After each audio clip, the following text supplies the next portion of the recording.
दुर्गा सप्तशती का पहला अध्याय मार्कंडेय पुराण का हिस्सा है और इसमें महामाया देवी की महिमा का वर्णन किया गया है। इस अध्याय में राजा सुरथ और समाधि को मेधा ऋषि द्वारा मधु और कैटभ नामक असुरों के वध की कथा सुनाई जाती है, जिसमें विष्णु भगवान ने देवी की सहायता से मधु कैटभ का वध किया था। ये देवी के प्रभाव और शक्ति को दर्शाता है। दोस्तों, दुर्गा सप्तशती, जिसका अर्थ है 700 श्लोकों का समूह, मार्कंडेय पुराण का एक भाग है। पहले अध्याय में मेधा ऋषि, राजा सुरथ और समाधि को देवी महामाया की कृपा से मधु कैटभ वध की कथा सुनाई गई है। दोस्तों, आज इस वीडियो में हम दुर्गा सप्तशती के पहले अध्याय का श्रवण करेंगे। इस अध्याय को श्रवण करने के लिए वीडियो में हमारे साथ अंत तक बने रहिएगा, जिससे कि आपको सही और सटीक जानकारी प्राप्त हो पाए। नमस्कार दोस्तों, राधे राधे। आपके हमारे चैनल ज्ञान शास्त्र में आप सभी का स्वागत है। महर्षि मार्कंडेय बोले, सूर्य के पुत्र सावर्णी की उत्पत्ति की कथा विस्तार पूर्वक कहता हूँ, सुनो। सावर्णी महामाया की कृपा से जिस प्रकार मनवंतर के स्वामी हुए, उसका भी हाल सुनो। पहले स्वारोचिष नामक राज्य था। वो प्रजा को अपने पुत्र के समान मानते थे, तो भी कोल विध्वंसी राजा उनके शत्रु बन गए। दुष्टों को दंड देने वाले राजा सुरथ की उनके साथ लड़ाई हुई। कोला विध्वंसियों के संख्या में कम होने पर भी राजा सुरथ युद्ध में उनसे हार गए। तब वो अपने नगर में आ गए। केवल अपने देश का राज्य ही उनके पास रह गया और वो उसी देश के राजा होकर राज्य करने लगे। किंतु उनके शत्रुओं ने उन पर वहां आक्रमण किया।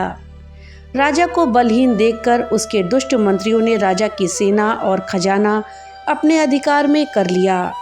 राजा सुरथ अपने राज्याधिकार को हारकर शिकार खेलने के बहाने घोड़े पर सवार होकर वहां से एक भयंकर वन की ओर चले गए।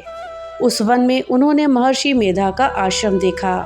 वहाँ मेधा महर्षि अपने शिष्यों तथा मुनियों से सुशोभित बैठे हुए थे और वहाँ कितने ही हिंसक जीव परम शांति भाव से रहते थे। राजा सुरथ ने महर्षि मेधा को प्रणाम किया और महर्षि ने भी उनका उचित सत्कार किया। राजा सुरथ महर्षि के आश्रम में कुछ समय तक ठहरे।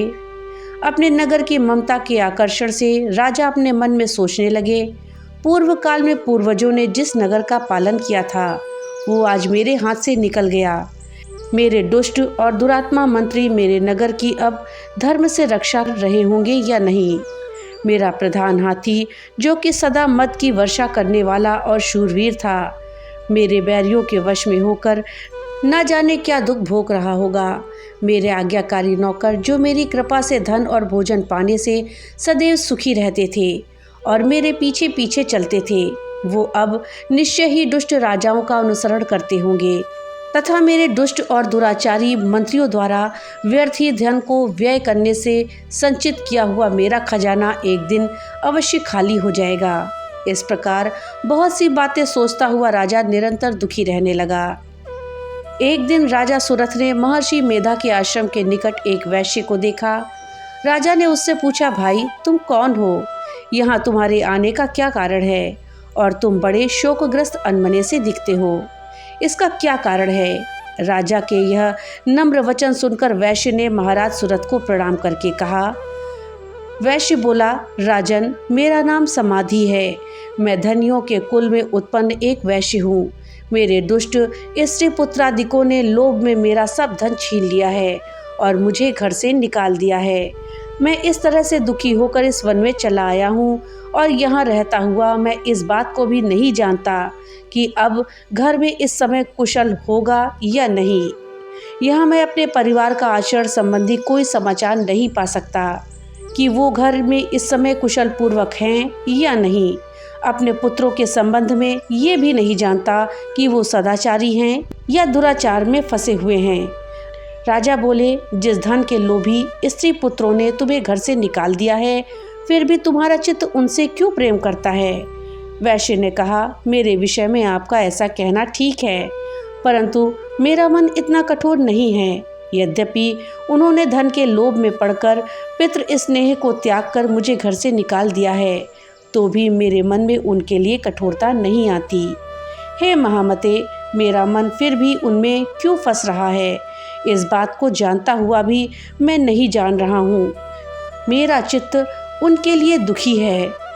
मैं उनके लिए लंबी लंबी सांसें भर रहा हूँ। उन लोगों में प्रेम नाम को नहीं है, फिर भी ऐसे निस्नेहियों के लिए मेरा हृदय कठोर नहीं होता। महर्षि मार्कंडेय जी ने कहा, हे ब्राह्मण। इसके पश्चात महाराज सुरथ और वो वैश्य दोनों महर्षि मेधा के समीप गए और उनके साथ यथा योग्य न्याय संभाषण करके दोनों ने वार्ता आरंभ करी। राजा बोले, हे भगवान, मैं आपसे एक बात पूछना चाहता हूँ, सो आप कृपा करके मुझे बताइए। मेरा मन अधीन नहीं है, इससे मैं दुखी हूँ। राज्य धनादि की चिंता अभी तक मुझे बनी हुई है और मेरी ये ममता ज्ञानियों की तरह बढ़ती ही जा रही है। और ये समाधि नामक वैश्य भी अपने घर से अपमानित होकर आया है। इसके स्वजनों ने भी इसे त्याग दिया है। स्वजनों से त्यागा हुआ भी यह उनसे हार्दिक प्रेम रखता है। इस तरह हम दोनों ही दुखी हैं। हे महाभाग, उन लोगों के अवगुणों को देखकर भी हम दोनों के मन में उनके लिए ममता जनित आकर्षण उत्पन्न हो रहा है। हमारे ज्ञान रहते हुए भी ऐसा क्यों है? अज्ञानी मनुष्यों की तरह हम दोनों में ये मूर्खता क्यों है? महर्षि मेधा ने कहा, विषम मार्ग का ज्ञान सब जंतुओं को है। सबों के लिए विषय पृथक पृथक होते हैं। कुछ प्राणी दिन में नहीं देखते और कुछ रात को, परंतु कई जीव ऐसे भी हैं जो दिन तथा रात दोनों में भी देख सकते हैं। ये सत्य है कि मनुष्यों में ज्ञान प्रधान है, परंतु केवल मनुष्य ही ज्ञानी नहीं होता। पशु पक्षी इत्यादि भी ज्ञान रखते हैं। जैसे ये पशु पक्षी ज्ञानी हैं, वैसे ही मनुष्यों का ज्ञान है, और जो ज्ञान मनुष्यों में है वैसे ही पशु पक्षियों में भी है, तथा अन्य बातें भी दोनों में एक जैसी ही हैं। ज्ञान होने पर भी इन पक्षियों की ओर देखो कि अपने भूख से पीड़ित बच्चों की चोंच में कितने प्रेम से अन्न के दाने डालते हैं। हे राजन, ऐसा ही प्रेम मनुष्यों में अपनी संतान के प्रति भी पाया जाता है। लोभ के कारण अपने उपकार का बदला पाने के लिए मनुष्य पुत्रों की इच्छा करते हैं और इस प्रकार मोह के गड्ढे में गिरा करते हैं। भगवान श्री हरि की जो माया है, उसी से संसार मोहित हो रहा है। इसमें आश्चर्य की कोई बात नहीं है, क्योंकि वो भगवान विष्णु की योग निद्रा है। ये माया ही तो है जिसके कारण संसार मोह में जकड़ा हुआ है। यही महामाया भगवती देवी ज्ञानियों के चित्त को बलपूर्वक खींचकर मोह में डाल देती हैं और उसी के द्वारा संपूर्ण जगत की उत्पत्ति होती है। यही भगवती देवी प्रसन्न होकर मनुष्य को मुक्ति प्रदान करती हैं। यही संसार के बंधन का कारण है तथा संपूर्ण ईश्वरों की भी स्वामिनी है। महाराज सुरथ ने पूछा, भगवान, वो देवी कौन सी हैं जिसको आप महामाया कहते हैं? हे ब्राह्मण, वो कैसे उत्पन्न हुई और उनका कार्य क्या है? उनके चरित्र कौन कौन से हैं? प्रभु, उनका जैसा प्रभाव हो, जैसा स्वरूप हो, वो सब कुछ कृपा करके हमें बताइए। मैं आपसे सुनना चाहता हूँ। महर्षि मेधा बोले, राजन, वो देवी तो नित्य स्वरूपा हैं। उनके द्वारा ये संसार रचा गया है, तब भी उनकी उत्पत्ति अनेक प्रकार से होती है। वो सब आप मुझसे सुनो। वो देवताओं का कार्य सिद्ध करने के लिए प्रकट होती हैं। उस समय वो उत्पन्न हुई कहलाती हैं। संसार को जलमय करके जब भगवान विष्णु योग निद्रा का आश्रय लेकर शेष सैया पर सो रहे थे, तब मधुकैटभ नाम के 2 असुर उनके कानों के मैल से प्रकट हुए और वो श्री ब्रह्मा जी को मारने के लिए तैयार हो गए। श्री ब्रह्मा जी ने जब उन दोनों को अपनी ओर आते देखा और ये भी देखा कि भगवान विष्णु योग निद्रा का आश्रय लेकर सो रहे हैं, तो उस समय श्री भगवान को जगाने के लिए उनके नेत्रों में निवास करने वाली योग निद्रा की स्तुति करने लगे।